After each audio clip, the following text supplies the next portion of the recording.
Las opiniones vertidas en este programa son de exclusiva responsabilidad de quienes las emiten y no representan necesariamente el pensamiento del canal.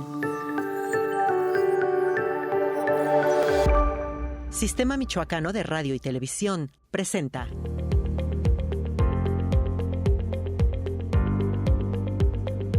La anestesiología es la rama de la medicina dedicada al alivio del dolor y al total cuidado del paciente antes, durante y después de un acto quirúrgico. Los anestesiólogos administran diferentes tipos de anestesia, desde la vigilancia del paciente despierto o con diversos grados de sedación, sin anestesia.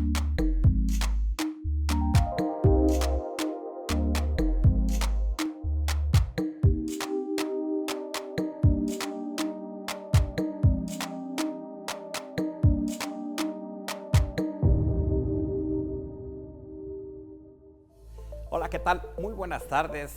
Es un enorme gusto para mí saludarlos desde esta bella ciudad de Morelia, Michoacán, desde donde transmitimos su programa Consulta Médica. Estamos en la cuarta etapa de esta emisión, de esta temporada, y con mucho gusto lo hacemos para hacerles llegar información dedicada a su salud. Consejos de salud, recomendaciones de los especialistas. Usted ya sabe de qué se trata este programa. Yo le invito a que nos acompañe el día de hoy y que esté enterado que estamos a través de todas las plataformas digitales. Estamos con nuestra señal en antena aérea también, el Sistema Michoacano de Radio y Televisión, por YouTube, Facebook, Instagram. Estamos presentes para que usted pueda ver nuestro programa. El día de hoy tenemos un programa muy especial dedicado a la anestesia, el papel que desarrolla un anestesiólogo en un quirófano y en su quehacer médico. Ese es el tema que vamos a tratar hoy con un invitado muy especial que enseguida se los voy a presentar. Yo soy Martín Lira, soy cirujano plástico y conductor de este programa Consulta Médica, y les voy a pedir que nos acompañe a esta cápsula y regresamos.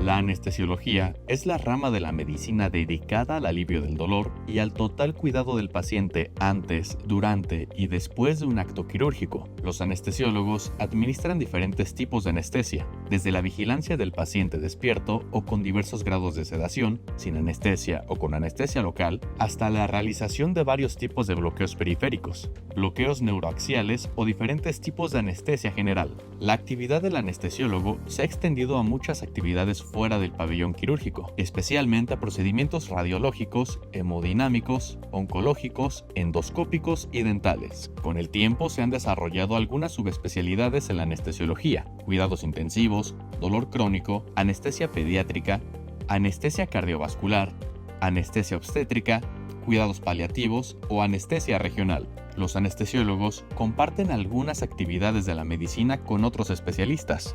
Las más comunes son la medicina intensiva, el manejo del dolor crónico y los cuidados paliativos. La mayoría de los anestesiólogos practican en cierto grado la medicina perioperatoria y constituye probablemente el futuro de la anestesia.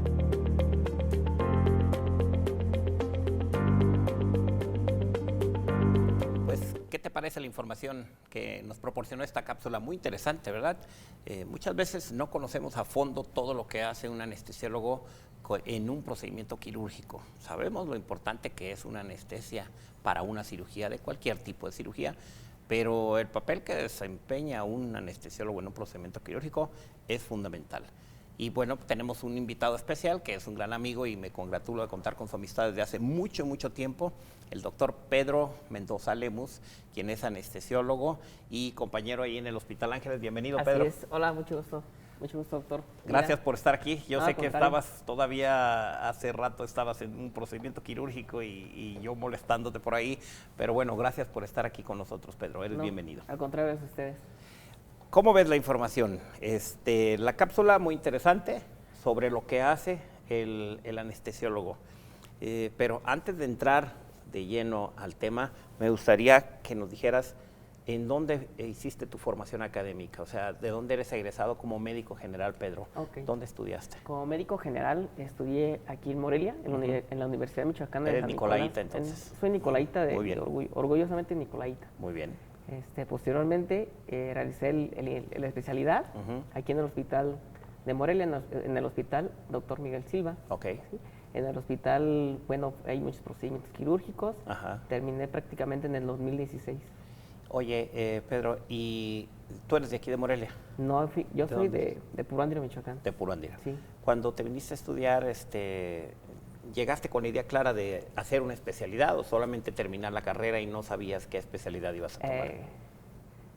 Cuando estaba estudiando como médico general, Ajá. realmente pues no sabía uno, o no Sí. sabía en ese momento qué quería hacer. Si quería ser cirujano, ginecólogo, pediatra, cualquier otra cosa, no sabía realmente Pero no qué. tenías la No idea. tenía ni idea. Entonces, recuerdo una vez que pasé por cirugía, Ajá. me tocó ser ahí como ayudante, un segundo Sí. ayudante. Entonces vi que fue una vesícula, recuerdo que era una vesícula. Entonces prácticamente estaba el paciente acostado en la camilla quirúrgica y yo vi al anestesiólogo. Sí. A simple vista, pues uno se da cuenta y dice, bueno, yo creo que no está haciendo nada el anestesiólogo más que solamente Y tomar café. y tomar café, ¿no? Así es. Tomar agua o café. Así es. Pero entonces me asomé y el paciente estaba despierto. Ujú. Ya ve que siempre colocan como una sábana Ajá, en sí. el cual dividen la cabeza. La cabeza para Así poder es. tener la separación. Así es. Entonces asomé y vi la persona despierta. Ujú.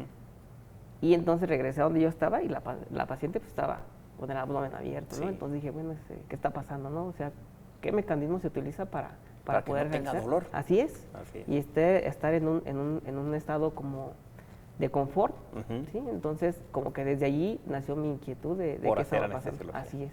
Y cuando terminaste, ¿cuánto tiempo tardaste en entrar a la especialidad? ¿Fue luego que presentaste el examen? No, de hecho fue al segundo intento. Al segundo El primer intento, me dediqué el primer año, Ajá. terminando como médico general, Sí. me dediqué a trabajar, ¿sí? Para poder entrar Esperar. a un curso. ¿sí? Ajá, y entrar a un curso, sí. Entrar a un curso y de esa manera pues tener mayor posibilidad de poder quedar en alguna especialidad. Y en este caso pues ya sabía que quería ser anestesiólogo.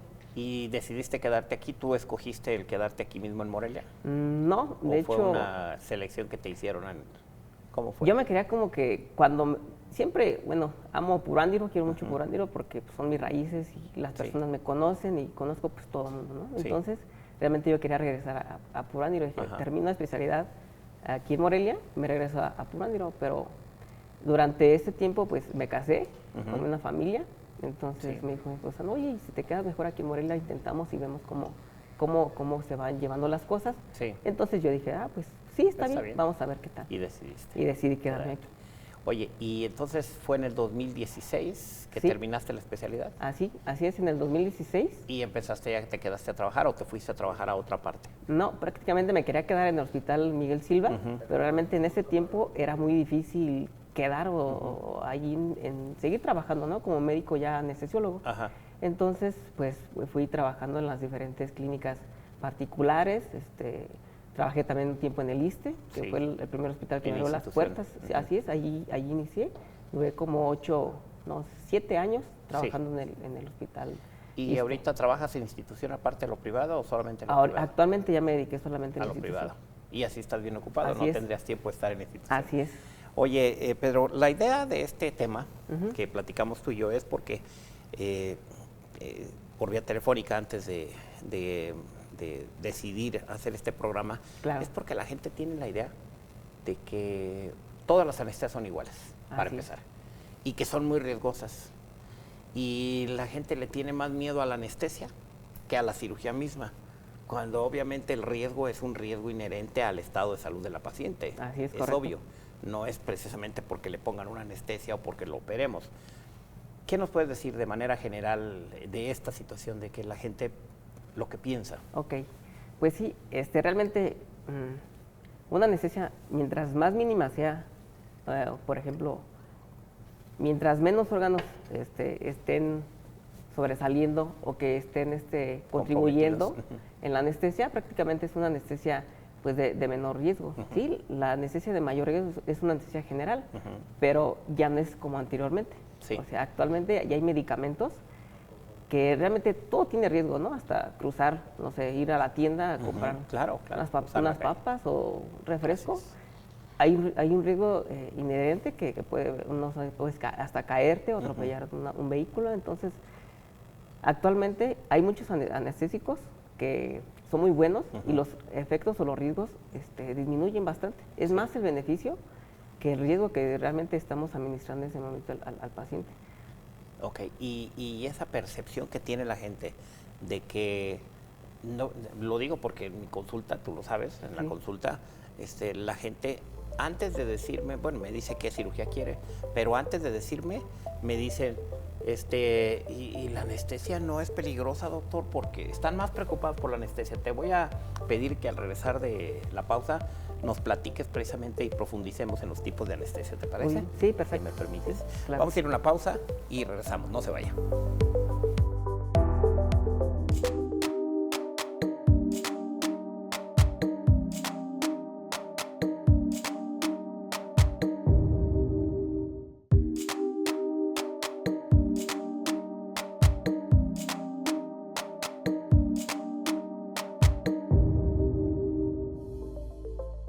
Ya estamos aquí de regreso en su programa Consulta Médica, y si usted acaba de iniciar a sintonizar y a ver nuestra transmisión, yo quiero recordarle y mencionarle que estamos presentes en todas las plataformas digitales, Instagram, Facebook, estamos también en YouTube, estamos a través de la página de internet de nuestro sitio web, Sistema Michoacano de Radio y Televisión, y ahí puede ver la señal en vivo inclusive, y pues en las otras plataformas de televisión también estamos por antena aérea transmitiendo desde aquí, desde las instalaciones del Sistema Michoacano de Radio y Televisión.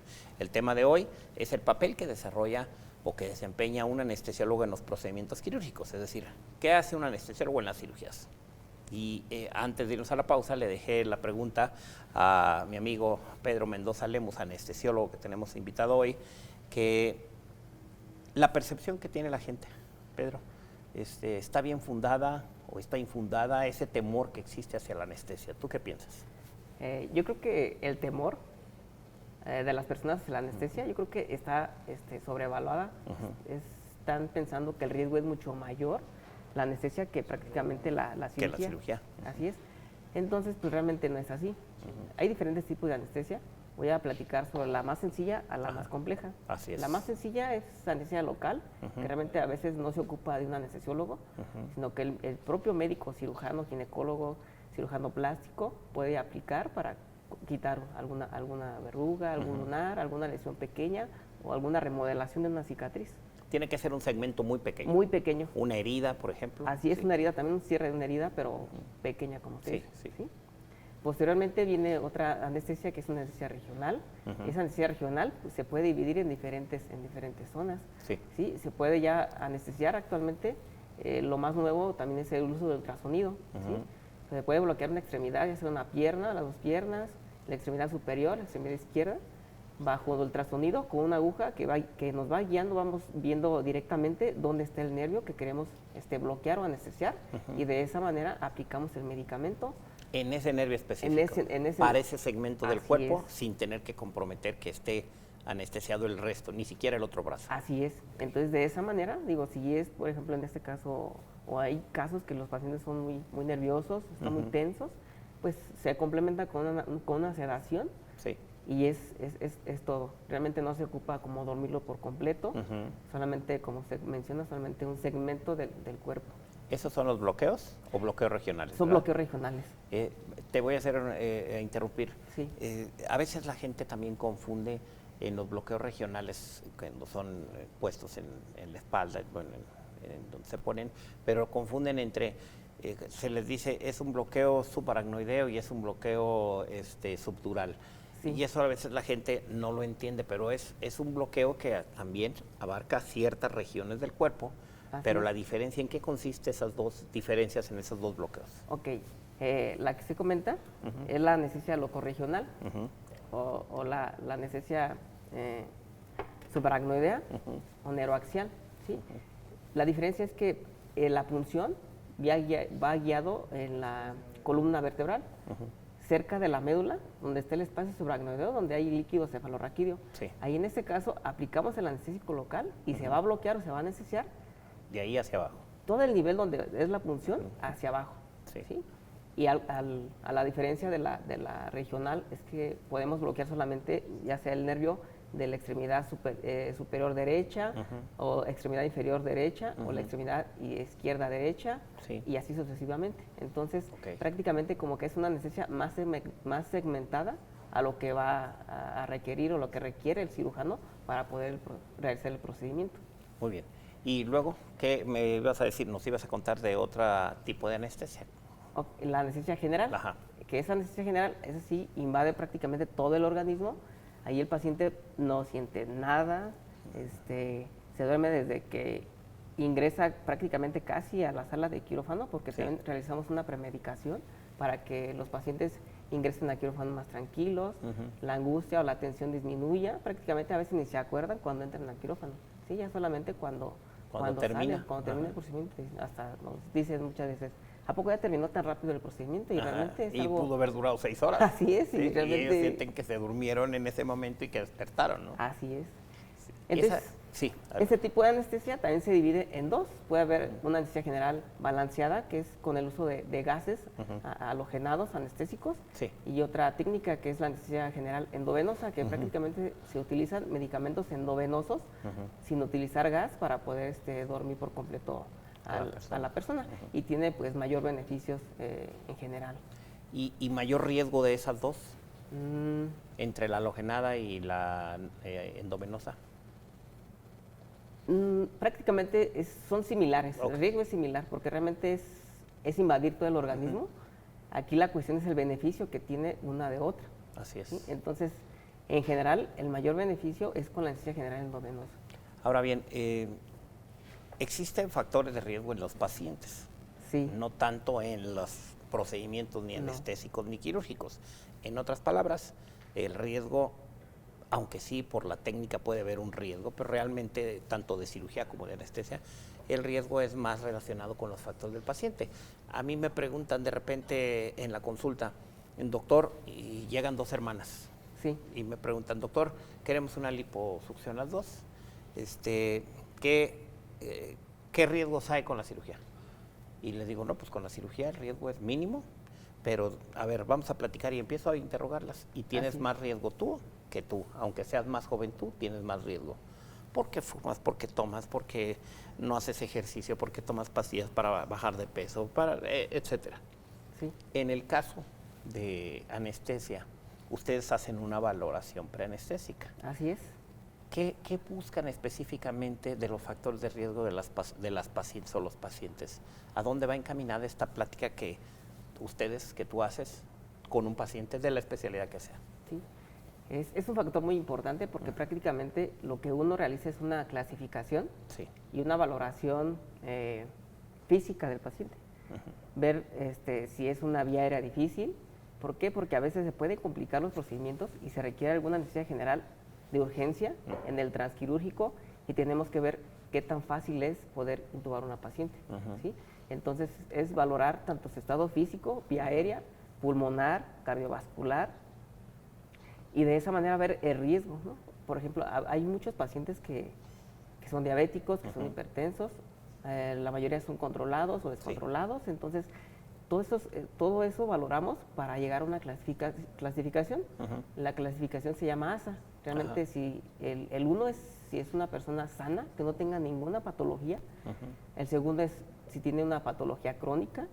El ASA 3 es un paciente que tiene una enfermedad crónica pero descontrolada. Y así sucesivamente vamos incrementando el riesgo. Prácticamente el riesgo mayor que existe es el estado general de la persona que se va a someter al procedimiento quirúrgico. Ahora bien, doctor, en este caso, cuando tú encuentras que hay una valoración, está en una clasificación, un ASA 3 o ASA 4, ¿ha llegado el momento o ha habido momentos en los que suspendes la cirugía por alguna situación en especial cuando haces esa evaluación? Claro, si no es algún procedimiento quirúrgico de urgencia, sí se suspende y se pospone posteriormente el procedimiento. Esto con el objetivo de optimizar las condiciones físicas, ya sea cardiológicas o vasculares o pulmonares de la persona. De esta manera, el riesgo, ya cuando una vez lleguemos a la meta, va a disminuir. Ya no va a ser ASA 4, va a llegar a ASA 3. Entonces, el pronóstico pues se incrementa también. Ahora bien, ahí yo creo que los cirujanos de cualquier especialidad estamos, digamos, dependiendo de la valoración que hacen ustedes en la valoración preanestésica. Porque si bien es cierto, hay algunas especialidades que no manejamos pacientes con tantas comorbilidades o con tantas enfermedades, pero hay otras especialidades que sí manejan pacientes con factores de riesgo muy importantes como la edad, lo que ya mencionabas, diabetes, hipertensión. Pero ahí tienes que ver tú como anestesiólogo también qué es más urgente, o sea, o lo suspendes la cirugía para poder prepararlo y que esté mejor, o si el padecimiento que tiene por lo que lo van a operar de la especialidad que sea no puede esperar y se considera ya una cirugía pues de urgencia. Entonces ahí tienes, ¿qué haces tú en esos momentos? Cuéntame. Ahí en ese momento, pues el riesgo-beneficio, si hay mayor beneficio, entramos a la cirugía. Sí. Ya dentro de la cirugía, administramos lo necesario para mejorar la condición física. Por ejemplo, en ocasiones, lo más común es que las plaquetas estén bajas. Una plaquetopenia, que es un factor que hay que suspender la cirugía, pues no se suspende, porque como es una cirugía de urgencia, en ese momento pedimos solicitar una féresis plaquetaria y resolvemos el problema. Okay. Algún factor como hipertensión preoperatoria, pues también aplicamos medicamentos necesarios para que esa presión se mantenga estable durante el procedimiento. Okay. O sea, realmente si la cirugía es de urgencia, que con cirugía se va a salvar la persona, pues sí se somete al procedimiento. Aunque lleve un riesgo alto. Porque es más riesgo en este caso Así es. no operar a la persona, Así ¿no? es. A la paciente o al paciente. Okay. Esa entrevista que ustedes hacen, yo siempre los veo a ustedes, anestesiólogos, en la cama del paciente, platicando antes de la cirugía. Y yo procuro ni siquiera entrar y estar presente, no interrumpir esa plática, porque como que yo lo considero, y lo digo para que la gente lo escuche, ese es el momento más en donde se puede hablar con más sinceridad como paciente hacia el anestesiólogo, porque hemos visto que a veces no te cuentan todos las condiciones, los hábitos higiénicos, dietéticos, las toxicomanías, o sea, las drogas que utilizan. ¿Cómo haces para investigar todo esto? ¿Cómo sabes? La pregunta específicamente es, ¿cómo sabes si el paciente está siendo sincero o no con lo que te está diciendo? ¿Hay una forma que ustedes lo detectan? Hay diferentes maneras de poder interrogar directamente a la familia. Sí. Lo que he visto en mi práctica, por ejemplo, cuando es una cirugía programada de un joven que esté su mamá al lado, a veces es necesario como que pedirle a la mamá que si puede... Que salga. Que salga de la habitación, porque de esa manera es como ellos nos van a comentar bien sobre si están consumiendo principalmente algún tipo de droga, ¿sí? ¿Por qué? Porque la mayoría de las personas pues lo evitan o lo esconden, O te dicen no lo que saben. sí, y lo familiar no lo sabe, y no lo quiere decir por pena, por pudor, por lo que sea, ¿no? Así es. Ahora bien, aquí me gustaría que le dijeras al auditorio por qué es tan importante decir qué drogas estás utilizando, hasta medicamentos que pueda estar utilizando, sin irnos a las drogas, pero también qué drogas está utilizando el paciente o la paciente, y qué pudiera pasar si no te dicen que están utilizando cocaína o cualquier otra droga. ¿Qué pudiera pasar y tú le administras un medicamento anestésico? Ok. Aquí es muy importante esa pregunta. ¿Por qué? Porque realmente las drogas que existen, pues hay mucha interferencia con las que nosotros utilizamos, o hay mucha similitud. Entonces, en esta ocasión, por ejemplo, nos tienen que decir realmente qué es lo que están consumiendo. La frecuencia y la cantidad también es un factor muy importante. ¿Por qué? Porque hay un medicamento que nos ayuda a disminuir las dosis requeridas a ese tipo de pacientes. Cuando no nos comentan y nosotros administramos el medicamento habitual, como una persona normal, que prácticamente no use drogas, realmente ese medicamento no va a ser suficiente para lo que nosotros deseamos en ese momento. Entonces puede tener algo de dolor, que pueda estar hipertenso, taquicárdico, que son los factores principales que nos están dando que está consumiendo o consumió algún tipo de droga. ¿Sí? Esto es muy interesante, lo vamos a retomar después de la pausa, si me permites, doctor. Muy bien. Y no se vaya, continuamos aquí en nuestro programa Consulta Médica, estamos hablando del procedimiento, del papel que desarrolla el anestesiólogo en los procedimientos quirúrgicos y regresamos. Continúa.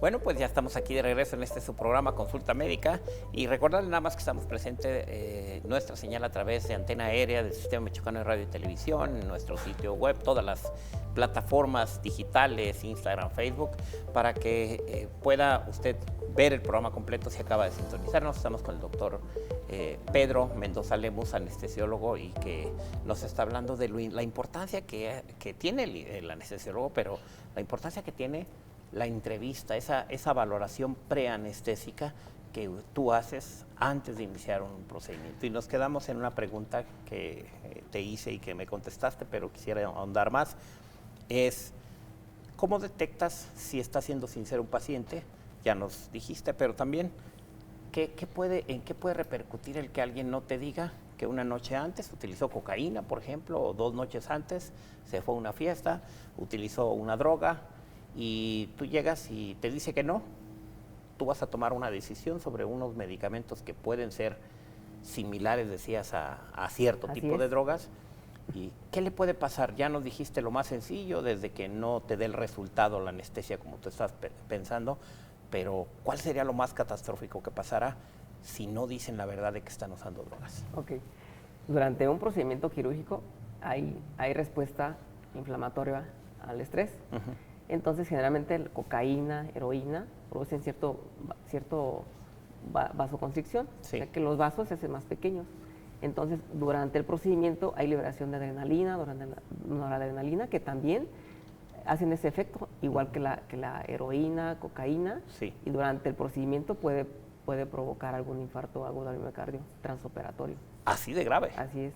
Entonces, esto lo quise retomar porque es muy importante y hemos sabido de casos en donde no se informa sobre las drogas que se utilizan y pues ha habido desenlaces trágicos en una cirugía de la especialidad que sea por ocultar este tipo de cosas. Ahora bien, Pedro, en la anestesia regional, Sí. bueno, locorregional, Sí. regresándonos un poquito a esa anestesia y luego pasamos a la general otra vez. Así es. Pero en esta anestesia, ¿tiene mucho que ver los kilos de peso de la persona en esta anestesia que tú vas a administrar? ¿Qué factores propios de la paciente o del paciente tomas en cuenta? ¿El peso, la edad? ¿Cuáles son los parámetros para que tú hagas algo con seguridad? Ok. Los parámetros principalmente es la función tanto hepática como renal. ¿Sí? Muy bien. El peso es algo también un factor muy importante, pero realmente lo hacemos a peso ideal. No porque, por ejemplo, que una paciente esté más gordito, le toca más dosis, ¿no? Prácticamente es tomando su estatura, a su índice de masa corporal, tomamos el peso ideal. ¿Sí? Ya posteriormente evaluamos la función pulmonar, la función hepática y la función renal. Y dependiendo de cómo esté de esa manera, aplicamos el anestésico. Si, por ejemplo, es un procedimiento prolongado y no va a ser suficiente con la dosis única que vamos a administrar a nivel subaracnoideo, hay otra técnica que se llama bloqueo neuroaxial mixto, ¿sí? Que aplicamos tanto anestesia en el espacio subaracnoideo como en el espacio dural. Entonces, colocamos un catéter, dejamos un catéter, de esa manera podemos estar administrando dosis subsecuentes para poder completar la anestesia en ese tipo de procedimiento. Y en el caso de la anestesia general, ¿calculas los medicamentos en base al peso o también en base más a todo a la función pulmonar, al tiempo que vas a durar la anestesia? ¿Cómo haces el cálculo eso de manera general? Ok. Anteriormente, bueno, o actualmente todavía se llega a usar el peso ideal, el peso magro, dependiendo qué tipo de fármacos estén administrando. Sí, ya sea opioides, relajantes musculares o hipnóticos. Cada uno tiene su cierta manera para calcular si es a peso magro, a peso ideal. ¿Sí? O también actualmente ya existen unas perfusoras que prácticamente ya no hacemos ningún cálculo matemático, sino que tienen un software específico para cada tipo de paciente y de hecho ya no se requiere tanto el peso, más bien la edad, el sexo, y el fármaco o el modelo que queremos utilizar. O sea, realmente es una necesidad más precisa para lo que requieran. ¿Sí? Entonces, la tecnología en la medicina, que ya hemos hablado aquí con muchos invitados anteriormente de otras especialidades, y nos platican de la tecnología, cómo ha avanzado en los equipos que utilizan para la cirugía, algunos láser, etcétera. Pero aquí en anestesiología, la tecnología va avanzando, entiendo así, porque los medicamentos están siendo, han tenido una evolución, pues, para que tengan menos reacciones adversas. Así es. Pero no nada más ahí. Nos acabas de decir de que también hay software, hay equipos en donde te administran el medicamento de acuerdo a las condiciones del paciente. Así es. Así es, y eso es muy importante. Sí, es muy importante. Y aparte de esos aparatos, tenemos ya actualmente, ya podemos monitorizar todo en anestesia. Tanto hay aparatos si el paciente tiene dolor durante la cirugía o no tiene dolor. Hay aparatos para medir qué tan relajado es el paciente. O sea, si su tono muscular sigue relajado o no sigue relajado, principalmente en cirugías abdominales. También tenemos una monitorización cerebral que nos indica qué tan dormido está el paciente. Es una manera también ideal, o realmente así tienen que ser todos los procedimientos, de medir la profundidad anestésica. Nos dan las ondas cerebrales en tiempo real. O sea, realmente, aunque diga, por ejemplo, no sé, aunque pese, no sé, 80 kilos, tenga edad de unos 35 y sea mujer, y que nos diga, no, nos toca tal dosis para esa persona, ¿no? Sí. Entonces, inmediatamente yo lo que veo también es cómo está la actividad cerebral, cómo está funcionando el cerebro, qué tan dormido está. Y si veo que está muy dormido, pues no necesitas aplicar más, pues. Así es. O sea, realmente lo ideal para este tipo, o lo nuevo, es que realmente realizar un procedimiento quirúrgico con la mínima dosificación posible de los anestésicos, y de esa manera pues les va a ir mejor a las personas. Y esto es con la tecnología. Así es por y medio desde de luego la tecnología. Los equipos, porque también esa es una cosa que luego nos preguntan en la consulta, y que dicen, es que, bueno, pues ya los equipos lo hacen todo. Sí, pero no lo hacen todo. O sea, si no hay una persona que esté en todas las áreas de la medicina, que esté dirigiendo el equipo, pues a mí me dijo una paciente, doctor, ¿y por qué sale tan caro una cirugía si ya los liposuctores aspiran la grasa solos? Y le digo, sí, pero el liposuctor no se conecta solo y no se está cuidando las cosas del paciente, ¿no? Vamos a entrar, Pedro, si me permites, a una etapa de preguntas y respuestas, porque este programa lo ve mucha gente. Este programa participa con nosotros gente del auditorio y hace preguntas a través de las redes sociales y a través de la línea telefónica también, que está apareciendo en Citilla. Pero fíjate, hay una pregunta muy interesante que la hacen a través de Messenger.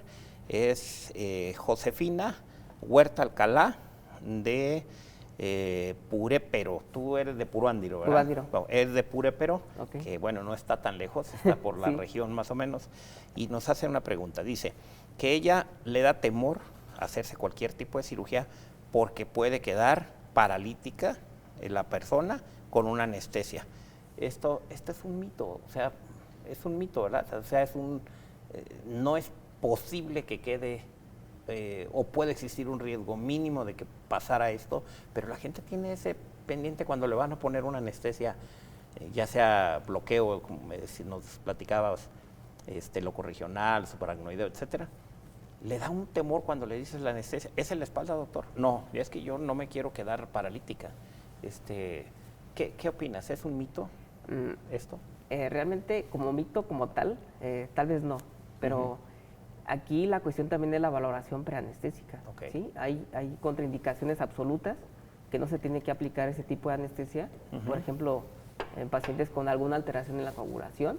¿Por qué? Porque al momento de puncionar podemos causar una hemorragia interna cerca de la médula y puede quedar paralítico. Pero eso es eso no es directamente de la anestesia, sino que es un factor que ya va a tener la persona. La persona, sí. Entonces, ese es un factor importante, pero como tal, el procedimiento, la técnica es muy difícil. No lo ocasiona como tal. No, la Ok. técnica no. Hay otra pregunta que nos hace Miguel Ángel Galván a través de Instagram.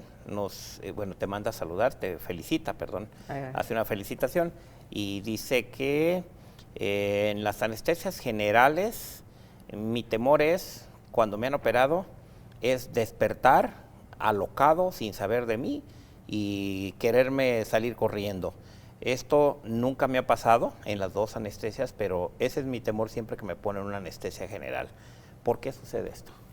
Bueno, eso sucede también en las personas que consumen algún tipo de droga o también en algún tipo de alcoholismo agudo, ¿sí? Eso sí llega a pasar. ¿Por qué? Porque hay interferencia tanto con las sustancias que han consumido y con las sustancias que estoy administrando. Eso sí puede llegar a pasar. Okay. Pero actualmente hay medicamentos que nos van a ayudar a mejorar ese estado de ánimo de la persona y no despertar de esa manera o despertar lo más tranquilo posible. Muy bien. Hay otra pregunta a través de Messenger, nuevamente. Faralicet, dice Mendoza, dice que ella, si le van a aplicar una anestesia general, ella le pidió a su anestesiólogo que no le fuera a poner gas, que porque eso es más peligroso, que le dé la anestesia general sin gas. Se refiere a la inhalatoria, ¿no? Sí, la inhalatoria, sí, a base de gases. De halogenados. De halogenados. Ok, y, o sea, ¿es más peligrosa esta que la endovenosa? No, pues, prácticamente en cuestión de riesgos es Son lo los mismo. mismos. Sí, es lo mismo. ¿Y por qué le tiene más miedo la gente a los gases con la mascarilla y que sienten que le ponen la mascarilla? Bueno, finalmente la mascarilla se pone por el oxígeno también, Sí. pero a veces yo lo veo en la cirugía, ¿me van a poner la mascarilla? No, o sea, no quieren la mascarilla porque sienten que se van a dormir por el gas. Así es. Sí, es otra cosa, otro mito también que existe, que piensan que por medio de la mascarilla se van a dormir por completo. Realmente, pues no, realmente es solamente como para preoxigenar a la persona en lo que le estamos administrando el medicamento. Sí. Entonces, prácticamente el mayor efecto es la administración endovenosa de los medicamentos para una inducción anestésica. Ok. Ahora, dice aquí Carlos Romero, es a través de Facebook, nos manda un mensaje y dice, un mensaje de felicitación al programa, gracias Carlos, y dice que cuando a él operaron, se le hizo muy amable su anestesiólogo y siempre se acuerda de su nombre, pero hay mucha gente que no se acuerda del nombre de los anestesiólogos.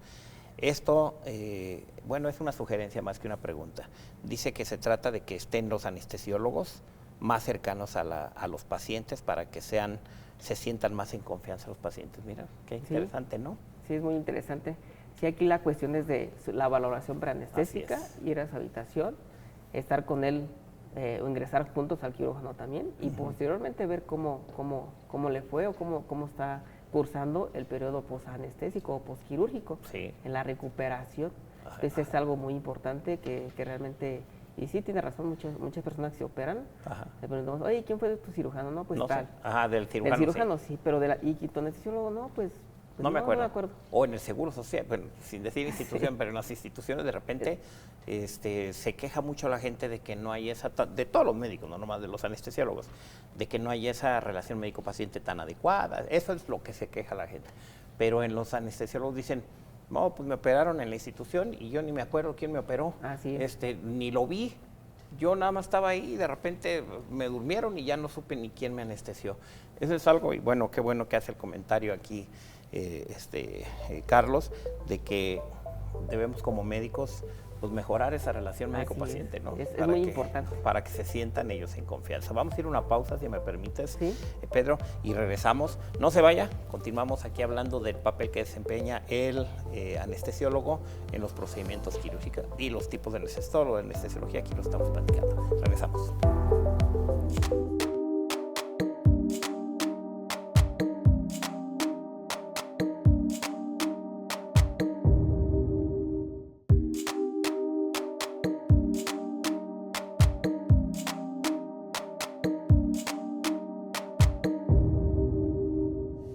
Pues ya estamos aquí de regreso y en la recta final de nuestro programa, y que se ha pasado el tiempo, ¿verdad, Pedro? Rápido. Muy rápido.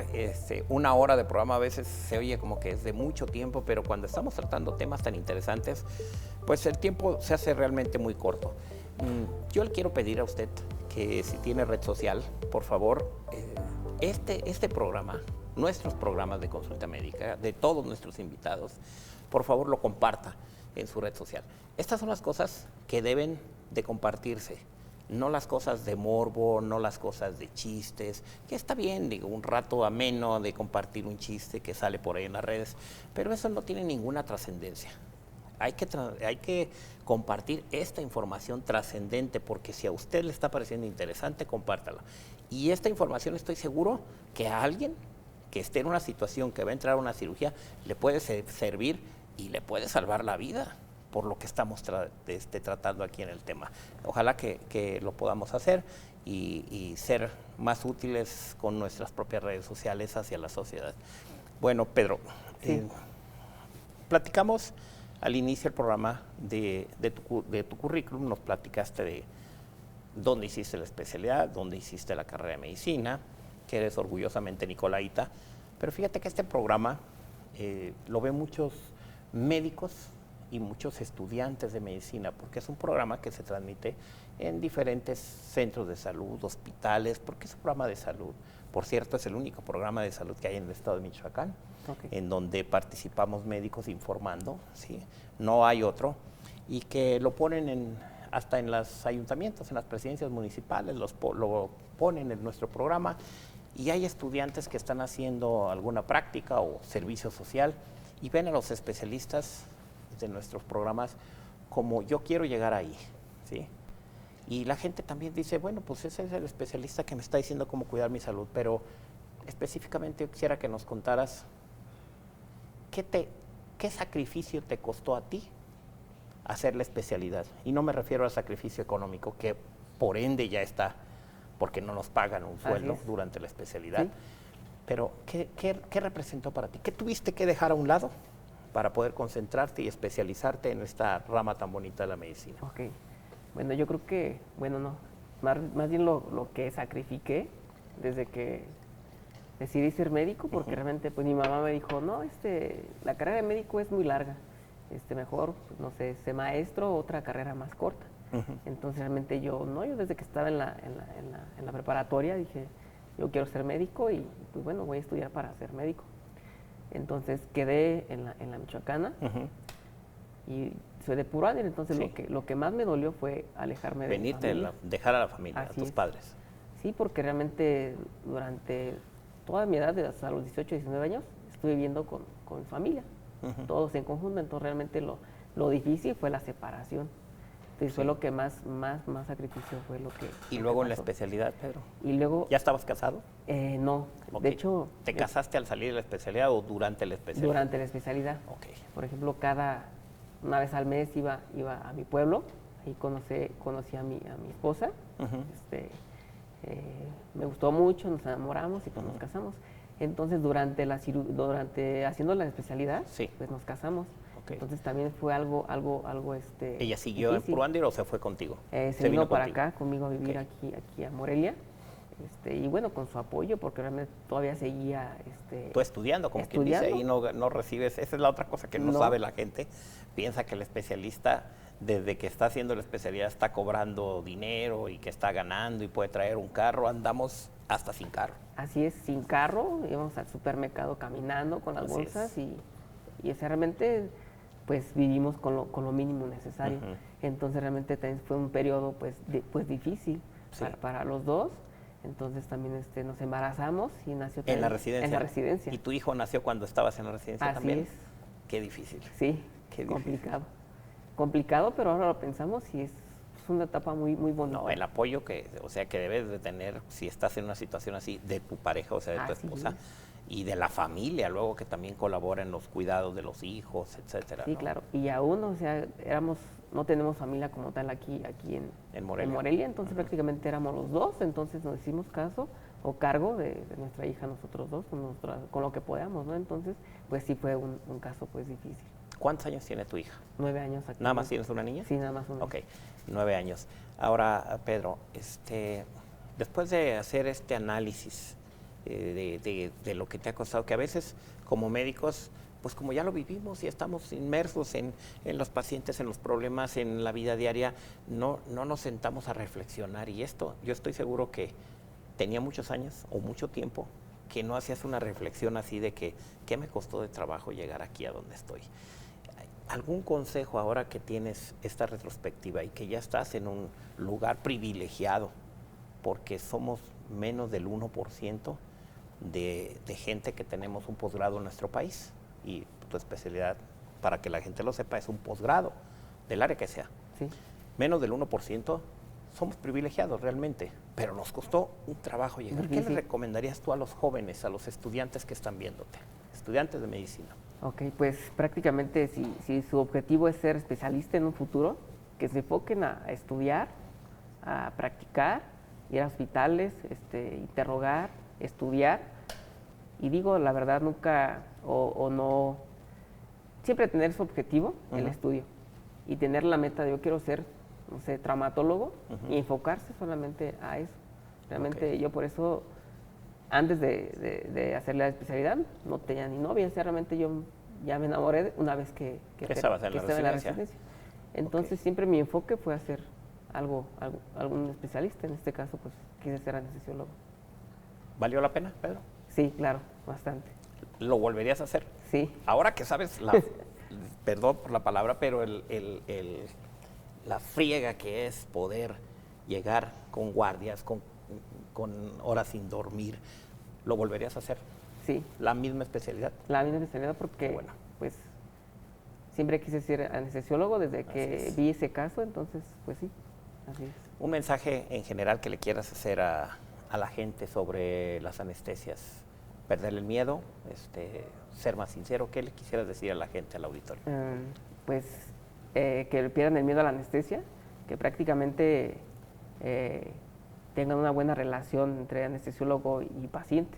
Y un factor importante es que aquellas personas que padecen hipertensión nunca suspendan sus antihipertensivos, porque es un factor importante que muchos suspenden el antihipertensivo porque les dicen tiene que estar en ayunas, y no es cierto, el medicamento que no se suspende pues es un antihipertensivo principalmente.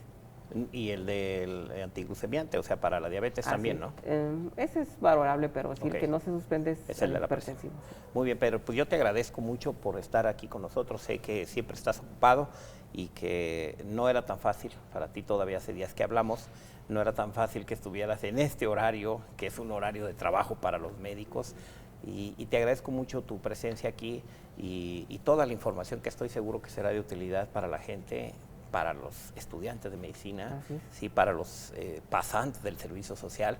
Y eso es lo que pretendemos en este programa, Pedro, dar la información de la manera más seria, más formal, y que cada quien pueda tener o tener esta información y tomar una decisión de lo que va a hacer cuando tiene un problema de salud, ¿no? Y acercarse siempre y tener la confianza con los especialistas, ¿no? Con su médico, aunque no sea un especialista, sea un médico general, un médico familiar, siempre tener la confianza, ¿no? Pedro, te agradezco mucho por estar aquí. Muchas gracias. Muchas gracias a ti por estar, y esta es tu casa, el Sistema Michoacano de Radio y Televisión. Está cuando gustes venir a este programa Consulta Médica, estamos a tus órdenes para poder dar información. Esta es tu casa. Gracias. Sí. Y para usted que nos favoreció con su atención, yo le quiero decir que la próxima semana nos veremos con un programa más de Consulta Médica en esta cuarta temporada de nuestro programa, y que siempre transmitimos mensajes de salud con especialistas certificados, que son especialistas que están a la vanguardia en toda la tecnología, en los conocimientos, están certificados, y que usted tendrá la mejor información para que tome la mejor decisión. Yo soy Martín Lira, soy cirujano plástico y conductor de este programa Consulta Médica, que se transmite desde el Sistema Michoacano de Radio y Televisión a través de su señal desde esta bella ciudad de Morelia, Michoacán. Los espero la próxima semana con un programa más. Nos vemos. Hasta pronto.